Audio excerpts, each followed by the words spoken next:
Bismillahirrahmanirrahim. Assalamualaikum warahmatullahi wabarakatuh. Alhamdulillahirabbil alamin wassalatu wassalamu ala asrofil anbiya'i wal mursalin wa ala alihi washabihi ajmain amma ba'du. Pada video kali ini, kami dari kelompok kelas D Manajemen semester 2 akan mempresentasikan hasil kerja diskusi kami tentang ujian akhir semester. Terima kasih kepada dosen mata kuliah Pendidikan Agama Islam, Bapak Arif Nasrullah LCM Hum. Sebelum kami membacakan jawaban hasil ujian semester pada video kali ini, saya sebagai moderator akan memperkenalkan anggota kelompok kami. Anggota kelompok saya terdiri dari 5 orang. Yang pertama, saya, Kurnia Milawati Ilahi, NIM A1B021315. Perkenalkan, nama saya Lalu Rahmat Iqbal dengan NIM A1B021320 dari kelas H Manajemen.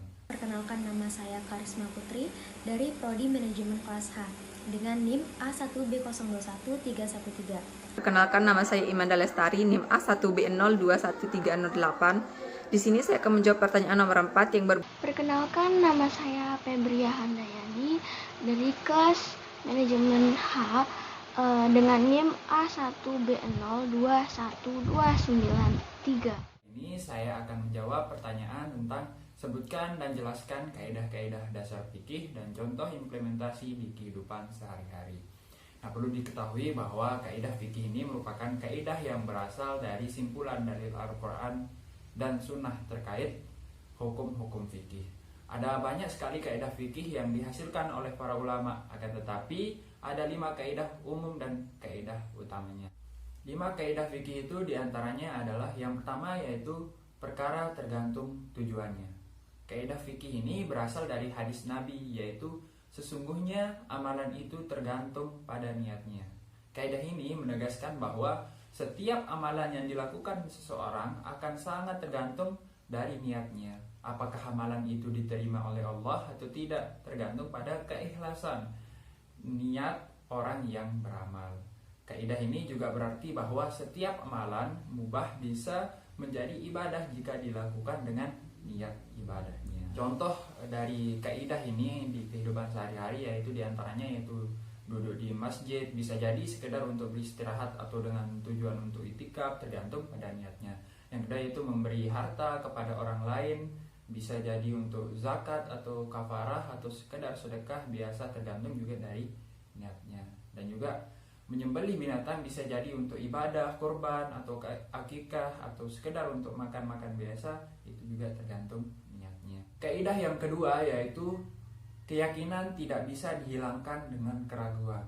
Nah, kaidah kedua ini berasal dari hadis tentang orang-orang yang ragu apakah dia telah misalnya buang angin atau tidak dalam sholatnya. Kemudian Rasulullah bersabda bahwa hendaknya ia tidak meninggalkan atau membatalkan sholatnya sampai ia mendengar suara atau mendapati bau itu dari ketutnya. Selain itu ada pula hadis dari salah satu sahabat yaitu Abu Sa'id Al-Kufri, di mana Rasulullah SAW bersabda, jika salah seorang kalian ragu-ragu dalam sholatnya dan tidak tahu apakah dia sudah sholat 3 atau 4 rakaat, maka hendaklah dia buang keraguannya dan menetapkan hatinya atas apa yang ia yakini. Nah, contoh dari penerapan kaidah ini sudah dijelaskan di dalam kedua hadis tersebut. Dan kaidah yang ketiga yaitu kesempitan mendatangkan kemudahan. Kaidah ketiga ini berasal juga dari firman Allah sebagai dalil, yaitu Allah menginginkan kemudahan buat kalian dan tidak menginginkan kesulitan buat kalian. Maksudnya adalah apabila terdapat kesulitan dalam suatu hal, maka akan ada kemudahan atas sesuatu yang sebelumnya baku. Dengan kaidah ini maka hadirlah berbagai macam ruksah atau keringanan dalam beribadah apabila seseorang muslim mengalami buah kesulitan. Nah, contoh dari kaidah ini adalah berbagai macam-macam ruksah kemudian dalam ibadah bagi mereka yang memiliki kesempitan atau kesulitan, seperti sholat kasar bagi musafir, sholat dengan duduk atau berbaring, dan bagi orang yang sakit, itu qada puasa bagi musafir yang sakit, dan juga membayar fidyah bagi orang yang sudah tidak lagi sanggup berpuasa. Nah, kaidah yang keempat yakni kemudaratan hendaknya dihilangkan. Nah, kaidah ini juga hadir dari observasi ulama terhadap hadis Rasulullah yang mengatakan bahwa janganlah memberikan mudarat ya kepada orang lain dan juga diri kalian sendiri. Nah, dengan adanya dalil ini maka seseorang diperbolehkan ya melakukan sesuatu yang sebelumnya dilarang untuk menghindari kemudaratan yang lebih besar. Nah, di antara contoh penerapan kaidah ini adalah diantaranya yaitu pertama, haramnya makanan yang diharamkan menjadi hilang jika seseorang tidak mendapati satu makanan pun kecuali itu, dan jika ia tidak memakannya maka ia akan mati. Yang kedua yaitu seseorang yang dipaksa untuk mengucapkan kalimat kekafiran, bahwa ancaman yang nyata diperbolehkan untuk mengucapkan kalimat tersebut asalkan hatinya masih mantap dalam keimanan Islam. Nah, selanjutnya kaidah yang terakhir atau yang kelima yaitu adat atau kebiasaan bisa menjadi landasan hukum. Nah, kaidah fikih ini berasal dari hadis Nabi Muhammad SAW yang menyebutkan bahwa apa yang kaum muslimin menganggapnya baik, maka ia di sisi Allah juga baik. Nah, contoh dalam penerapan kaidah ini yaitu adalah penetapan masa haid, kadar nafkah, kualitas bahan makanan untuk kafarah, dan sahnya akad jual beli tanpa ucapan eksplisit, misalnya aku jual dan juga aku beli. Nah, itu dalam sistem jual beli modern. Nah, dan itu tadi yaitu 5 macam kaidah fikih beserta juga contohnya ya, 5 contoh dari kaidah-kaidah tersebut yang sudah dipaparkan dan dijelaskan. Dan mungkin hanya ini, sekian, terima kasih. Assalamualaikum warahmatullahi wabarakatuh. Saya akan menjawab pertanyaan nomor 2 tentang maqasid syariah dan 5 contoh implementasi dari maqasid syariah. Maqasid syariah adalah tujuan-tujuan dan rahasia-rahasia yang dimaksudkan oleh Allah Subhanahu wa taala untuk kemaslahatan umat di dunia dan akhirat. Kemaslahatan bagi umat dan menghilangkan kemudaratan adalah salah satu tujuan disyariatkan hukum di muka bumi ini. Selanjutnya yakni 5 contoh implementasi dari maqasid syariah. Yang pertama, hifzun ad-din atau menjaga agama. Yang kedua, yakni hifzun an-nafs atau menjaga jiwa. Yang ketiga adalah hifzun akal atau menjaga akal. Yang keempat adalah hifzun nasab atau menjaga kesehatan. Yang kelima atau yang terakhir adalah hifzun ma'al atau menjaga harta. Sekian dari saya. Baik, terima kasih. Saya akan menjawab pertanyaan dari nomor 3. Pertanyaannya, banyak terjadi perbedaan-perbedaan dalam mazhab, baik itu akidah maupun fikih. Mengapa bisa muncul perbedaan-perbedaan tersebut? Sebutkan contoh-contoh kelompok tersebut dan kelompok mana yang menurut kalian benar, serta bagaimana cara menyikapi perbedaan tersebut. Jawabannya, saya akan menjelaskan sedikit tentang mazhab. Menurut bahasa Arab, mazhab berasal dari sihab matsar, mimi atau kata sifat, dan isim makan atau kata yang menunjukkan keterangan tempat. Dari akar kata fil madi, zahaba, yang bermakna pergi. Jadi mazhab itu secara bahasa artinya tempat pergi, yaitu jalan. Sedangkan menurut istilah, menurut Muhammad Husain Abdullah, mazhab adalah kumpulan pendapat mujahid yang berupa hukum-hukum Islam yang digali dari dalil-dalil syariat yang rinci serta berbagai kaidah atau kawaid dan landasan usnul yang mendasari pendapat tersebut yang saling terkait satu sama lain sehingga menjadi satu kesatuan yang utuh. Sebab-sebab terjadinya perbedaan mazhab yaitu 1. Menurut Abu Amenah Bilal Philips, alasan utama adanya perbedaan dalam ketetapan hukum di kalangan imam mazhab meliputi ada 4 ketentuan. Yang pertama, interpretasi makna kata dan susunan gramatika.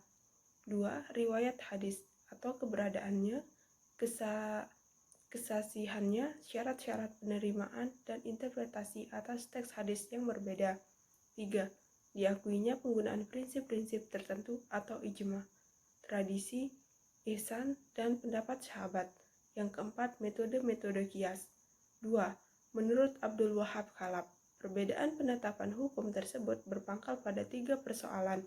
Yang pertama, perbedaan mengenai penetapan sebagai sumber-sumber hukum atau sikap dan cara berpegangan pada sunnah, standar prawijayatan, fatwa sahabat, dan kias. 2. Perbedaan mengenai tentangan penetapan hukum dan tasyrik atau penggunaan hadis dan ra'yu. 3. Perbedaan mengenai prinsip-prinsip bahasa dan memahami nas-nas syariat atau uslub bahasa.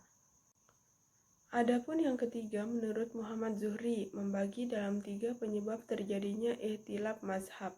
Yang pertama, berkaitan dengan sumber hukum. 2. Berkaitan dengan metode ijtihad atau teori tahsin wa tahbih, tema kebahasaan. Dan yang ketiga, adat istiadat. Berikut adalah penjelasan terjadinya perbedaan metode penetapan penggalian hukum atau tarikal al-hisibat di kalangan imam mujtahid sebagai konstruksi dari berbagai macam pembagian menurut pendapat tokoh di atas, di mana bisa disimpulkan secara garis besar meliputi 1. Perbedaan dalam sumber hukum atau matsar al-akam. 2. Perbedaan dalam cara memahami nas. Dan yang ketiga, perbedaan dalam sebagian kaidah kebahasaan untuk memahami nas. Adapun penjelasannya yaitu sebagai berikut. 1. Mengenai perbedaan sumber hukum. Hal ini terjadi karena ulama berbeda pendapat dalam 4 perkara, yaitu 1. Periwayatan hadis. Hal yang menyebabkan perbedaan hukum yang berkembang di kalangan ahli fikih dalam hal periwayatan dan penerapan hadis meliputi 1. Keberadaan hadis. Ada banyak sekali kasus di mana periwayatan hadis-hadis tertentu tidak sampai kepada sebagian ulama karena adanya fakta domisili sahabat yang meriwayatkan hadis berbeda. Demikian juga mazhab-mazhab besar tumbuh dan berkembang di wilayah yang berbeda pula. Contohnya, Imam Abu Hanifah menetapkan bahwa sholat isya tidak termasuk sholat jamaah sunat. Pendapat didasarkan atas hadis yang diriwayatkan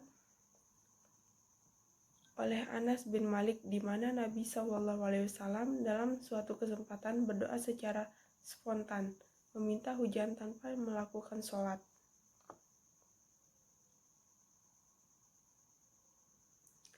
B. Periwayatan hadis-hadis dhaif. Dalam beberapa kasus di mana sebagian ahli hukum mendasarkan ketetapannya pada hadis yang dalam faktanya dhaif atau lemah dan tidak ada yang dipercaya. Hal ini disebabkan pendapat bahwa hadis dhaif digunakan untuk melakukan kias atau dedukasi analogis. Contohnya, Imam Abu Hanifah, rekan-rekannya serta Ahmad ibnu Hanbal berpendapat mengenai bantalnya wudhu karena muntah dengan mendasarkan ketetapannya pada hadis yang diriwayatkan Aisyah di mana dia menyatakan bahwa Rasulullah SAW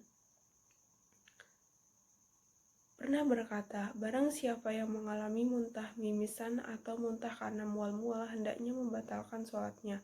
Hendaklah ia berwudu dan kemudian melanjutkan rakaat yang tersisa. C. Persyaratan penerimaan hadis. Perbedaan lain di kalangan para ahli fikih di wilayah sunnah muncul dari berbagai persyaratan yang mereka tetapkan untuk menerima hadis. Para mujtahid Irak atau Abu Hanifah dan para sahabatnya, misalnya berhujjah dengan sunnah mutawir dan sunnah mansyurah dan dari kalangan ahli fikih, sedangkan para mujtahid di Madinah atau Malik dan sahabat-sahabatnya berhujjah dengan sunnah yang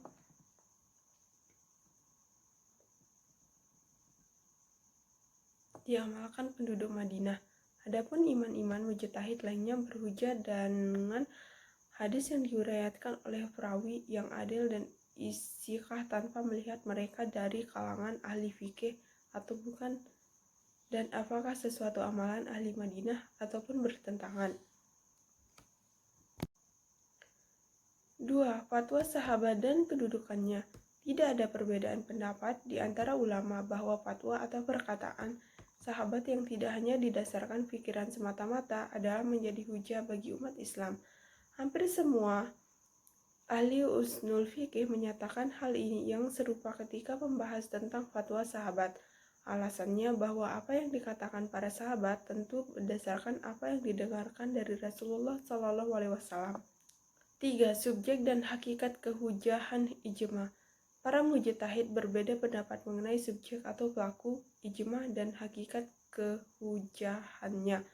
Sebagian memandang ijma sahabat sajalah yang menjadi hujah. Yang lain berpendapat ijma ahlul baitlah yang menjadi hujan. Yang lainnya lagi menyatakan ijma ahlul Madinah saja yang menjadi hujan. Mengenai hakikat kehujahan, ijma sebagian menganggap ijma menjadi hujah karena merupakan titik temu pendapat atau ijma ar-ra'yi.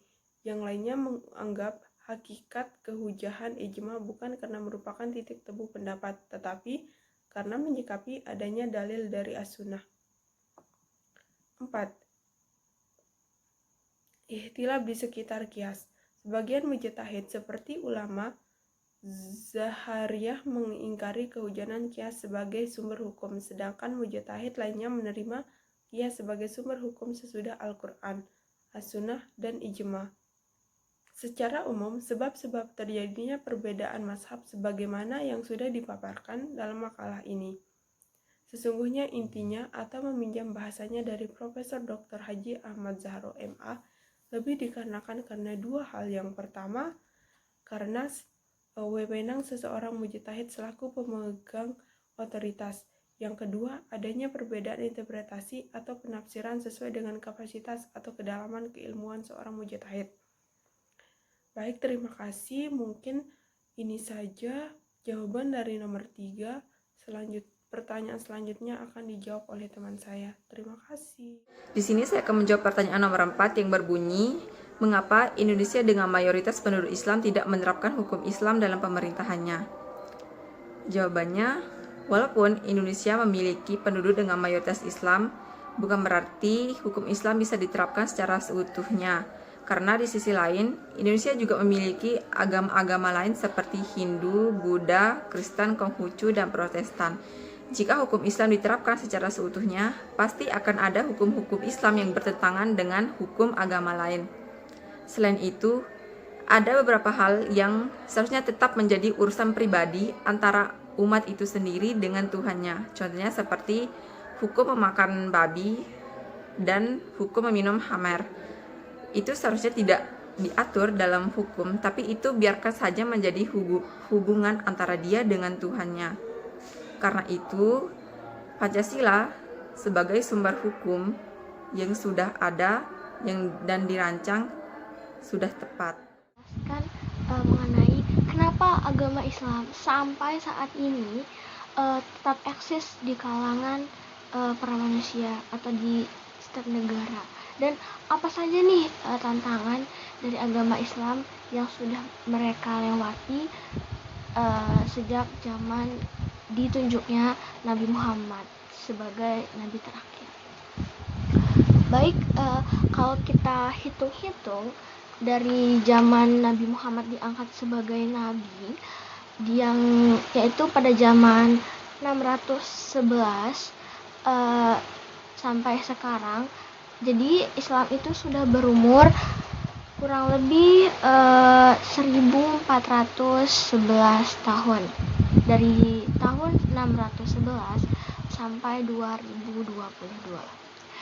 Yang kita bahas sekarang adalah mengapa nih Islam ini tetap eksis walaupun umurnya itu sudah tua. Udah 1411 tahun. Nah, menurut pengetahuan saya, mengapa Islam tetap eksis sampai sekarang itu ada dua hal. Yang pertama, karena bahasa Arab. Menurut Nur Rahimahullah, agak sulit dimengerti bagaimana dalam masyarakat yang sederhana, yang maksudnya itu agama Arab, negara Arab, yang berkembang bahasa yang begitu canggih sampai bisa menampung firman Tuhan yang terakhir, yaitu Al-Quran. Bahasa yang paling berpengaruh dalam peradaban dunia yaitu ada Sanskerta, Yunani, Latin, dan bahasa Arab.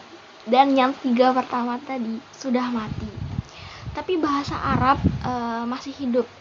Jangankan membaca bahasa Latin ratusan tahun yang lalu, bahasa Latin sekarang saja sudah susah. Sementara bahasa Arab yang sejak ratusan tahun lalu sebelum Nabi masih dapat dibaca sampai sekarang. Bayangkan saja, kira-kira Al-Quran yang terdiri dari 114 surat, 30 juz, dan 6.236 ayat kalau ditulis dalam bahasa Indonesia, apakah ada yang menghafalnya? Apakah ada yang bisa betah membacanya? Ya, tidak mungkin. Dan kalau memakai bahasa Arab, malah banyak para santri, para murid, para anak-anak, bahkan anak baru umur 5 tahun, 6 tahun, 4 tahun sudah ada yang bisa menghafalnya. Itulah kespesialan dari bahasa Arab sendiri. Nah, yang kedua, sebab agama Islam eksis sampai sekarang, yaitu adalah agama itu sendiri. Dengan bermodalkan Al-Quran dan hadis, dengan tuntunan para ulama yang mumpuni, Islam mampu menjawab semua permasalahan manusia, mulai dari bangun tidur sampai tidur lagi, mulai dari masuk kamar mandi sampai keluar kamar mandi, mulai dari masuk pasar sampai keluar pasar, dan mulai dari berhubungan dengan Allah, dengan sesama manusia, ataupun dengan lingkungan sekitar.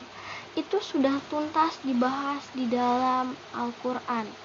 Contoh kecil saja, yaitu debu. Bagaimana Allah menjadikan debu sebagai alat kedua untuk menyucikan diri selain air. Karena Allah sudah tahu bahwa air itu tidak akan selalu ada, tidak setiap saat ada.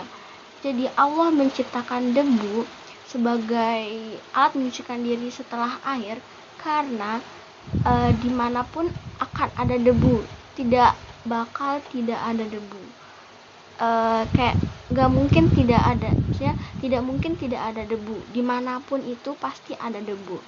Menurut penelitian kesehatan WHO saja menjamin bahwa di tempat steril apapun, di tempat sebersih apapun, itu pasti akan ada debu, pasti. Nah, maka dari itu sudah jelaskan bahwa Al-Quran itu adalah karena dari itu sudah jelas bahwa Al-Quran tetap sudah memiliki panduan untuk kita dari generasi ke generasi, dan sudah menyelesaikan tuntas permasalahan yang akan dihadapi oleh manusia. Nah, karena itu tidak heran manusia sangat menerima baik agama Islam, karena sudah terbukti, bukan? Contohnya saja masyarakat Indonesia, negara Indonesia. Sebelum ada Islam, hampir semua rakyat atau masyarakat di Indonesia itu adalah beragama non-muslim. Namun, setelah Islam masuk ke Indonesia, kita menjadi negara bermayoritas Islam. Oke, sudah terbukti. Kalau kita berbicara atau membahas tentang apa saja nih tantangan yang sudah dilewati oleh agama Islam sampai saat ini, sampai sudah mencapai 1411 tahun. Ya, mungkin tantangan itu sudah sangat banyak ya. Yang seperti kita tahu dari zaman Nabi Muhammad, seperti Nabi Muhammad ditentang oleh kaum Nasrani, kaum Yahudi, dan bagaimana Nabi Muhammad mengalami Isra Mi'raj. Dan kalau di Indonesia bisa kita lihat dari perjuangan dari Wali Songo menyebarkan dakwah Islam di Indonesia. Sudah banyak, bukan, tantangan yang sudah dihadapi oleh agama Islam sendiri, dan yang sampai saat ini sudah sampai saat ini yang sedang dihadapi oleh agama Islam, yaitu zaman modern atau yang kita kenal sebagai dampak globalisasi. Bagaimana Islam tetap berjuang atau tetap eksis atau tetap bertahan di era globalisasi ini atau di era modern ini, yaitu karena Islam itu sudah memiliki seperangkat aturan yang mengatur kehidupan manusia ketika di zaman modern. Ada masalah nih yang belum ada dalilnya gitu. Nah, maka Islam akan menggali hukum mengenai permasalahan tersebut. Islam sangat mampu menghadapi zaman modern sebab Islam sudah mempunyai aturan yang tadi itu, yang kalau belum ada dalilnya gitu, itu bakal dicari, digali gitu. Dan kesimpulannya, cara agama Islam ini untuk tetap bertahan di era dampak globalisasi itu, ya itu dengan cara berpegang teguh pada Al-Quran dan senantiasa menggali atau mencari tahu sebab boleh atau tidaknya sesuatu tindakan itu dilakukan. Oke, sekian yang bisa saya sampaikan. Kurang dan lebihnya mohon maaf. Apabila ada salah kata mohon dimaafkan, dan apabila tidak ada salah kata itu murni dari Allah Subhanahu wa Ta'ala. Terima kasih, mungkin ini saja yang bisa disampaikan oleh kelompok saya. Kurang lebihnya saya mohon maaf. Wabillahi taufiq wal hidayah. Wassalamualaikum warahmatullahi wabarakatuh.